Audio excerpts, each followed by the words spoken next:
So now we're gonna do the stage 3 with the TD muffler this time.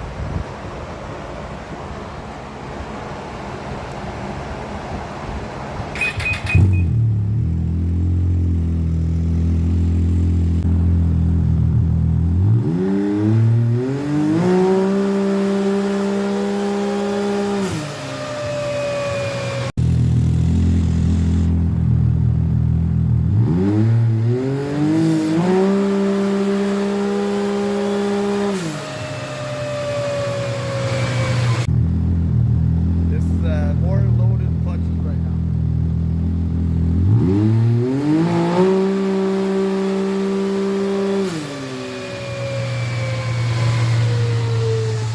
Surprisingly, they're all very, very even.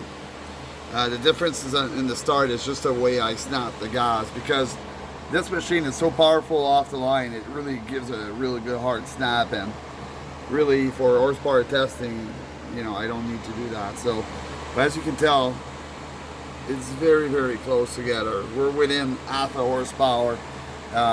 It didn't care if it was loaded or not.